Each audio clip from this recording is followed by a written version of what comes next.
Welcome to your channel RayofHope, and this is going to be the another class for XSS series actually. We have already covered XSS theory, reflected, stored and DOM-based XSS. If you would have any questions, feel free to ask me. I would be happy to help you. And thank you so much for making me 550 plus subscriber. Thank you. Okay, let's go ahead without wasting any time. So today we will be covering one of the very critical bug, right, which is blind-based XSS injection attack, cross-site scripting. Okay, when we talk about blind-based XSS, we are talking about an attack that occurs when an attacker injects malicious code into a one of our web applications that doesn't immediately display the code, but instead trigger the server-side action or response based on the injector script. So it is not like reflected. It is not like reflected or any other that will pop up, or you will find out, yeah, over here this script is executing, or we are getting the pop-up. That means over here we can potentially perform XSS. Now, this is not in a case of blind actually. You are not going to get any pop-up any soon. Or we can say that where attacker will blindly deploy a series of malicious payloads on a web pages that are likely to save them to a persistent state in a database or a login page. It will happen, but it will take time. But once it gets triggered, it is much more harmful than reflected or you can say reflected or DOM or any other XSS, because it is really hard to detect actually. But because you randomly could not find it actually, right? Again, you need to understand this, that it is a server-side vulnerability. It is not a client-side vulnerability. That means it is critical, right? Now, when we talk about, as this is a server-side vulnerability, basically what happened, if I tell you a scenario, an attacker can submit malicious payload through the feedback form, login form, registration form, comment, or anything, right? And when the backend user or admin opens up the form, the payload is getting executed from there. It is kind of similar to stored XSS only, but the payload is stored on a website for another user is to view, right? In the case of XSS, stored XSS, you can view that. However, the attacker can't see the payload working or test against themselves. So this is the basic difference in stored and blind. When we talk about, let's go ahead. Okay. Now, how to identify? Basically, there are multiple tools. You have to be with us. We will be going to do practical as well, right? So basically, there are some tools which is available. Okay. So now, using payloads and callbacks. It is just an example. The script I am showing over here is just example. You will be getting number of script actually. Number of script, okay? You can do it, form it according to your needs. Using your Bob should collaborator. Or you can also do it using XSS Hunter.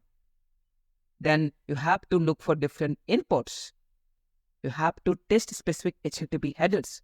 Headers such as user agent, different, X forwarded for, can be modified and included blind XSS payloads, as these are harder, might get logged or stored for a later execution by admins or logging systems.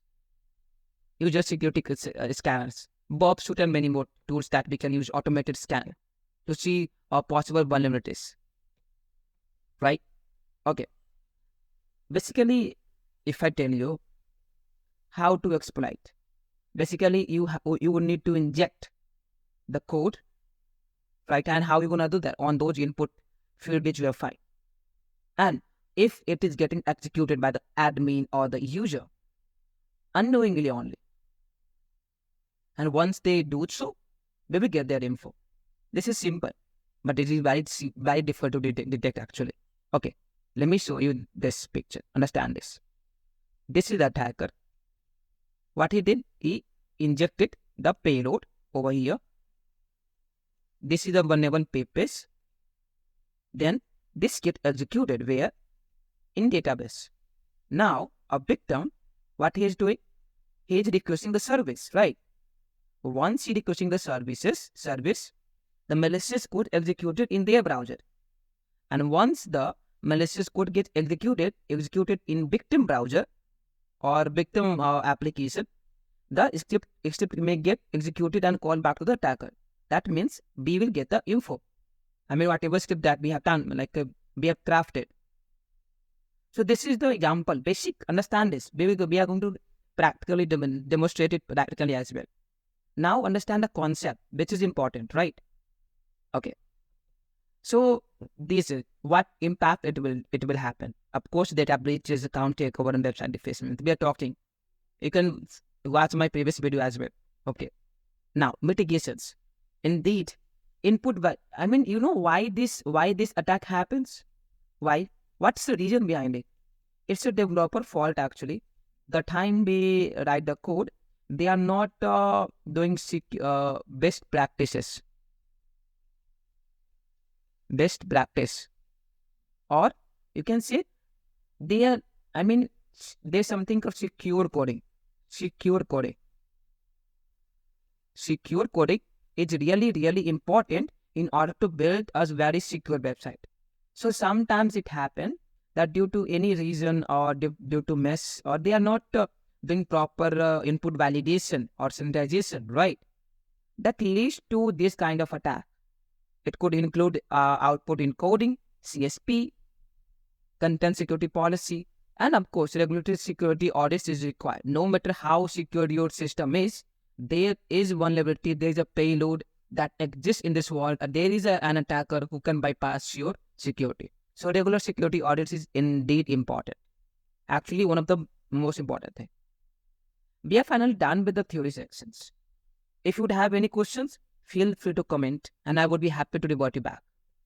Okay. Let's go ahead and talk about how we can perform XSS practically. Okay. There is a website we are talking, which is test PHP, one lab. And there's something called XSS Hunter. XSS Hunter. So what I'm gonna do? See, you would need, this is a tool you can use. You can also use a WAPT collaborator and all. But over here, I am preferring, this is the previous report which I have done. Okay. It is absolutely nothing. I have nothing over here, right? Over here, if you go, we have one set of list of payload. We have list of payload over here that we can use to perform the task. Understand this? Focus over here. Now, this website is one of the websites which has almost every vulnerability that you can perform and learn about it. Now, how you can execute in your real-time environment. So you can see there's a sign up button, right? There's a sign up button. What I'm going to do, I'm going to sign up over here right now. I'm going to sign up. Okay. So what I'm going to do right now, I'll be doing like, I'll copy the script. I'll paste over here. Password I put like 1234. We type pass 1234. Name RayofHope. Card number 123. Anything. Whatever you wanna put.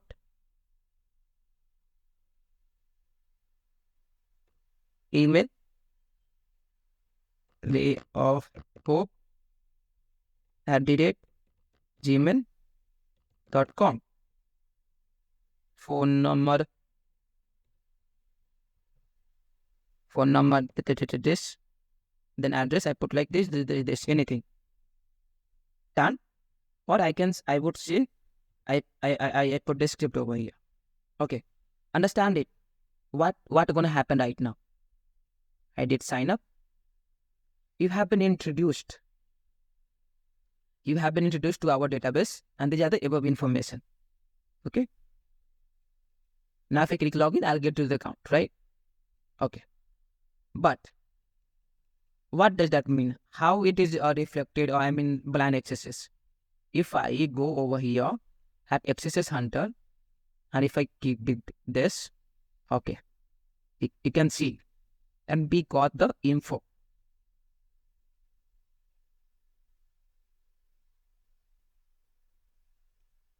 Not only up to the info, if we expand this, we got it the URL where, for which URL this blind access is available, IP address, references, user agent, they are using Mozilla Firefox, cookies none, title none, origin test PHP, that's origin actually, course available, no, others. So you will get this much info, right? So if a website is having this vulnerability, that means you can take a use of it, and using this you can report to the organization, and you will get really good bounties.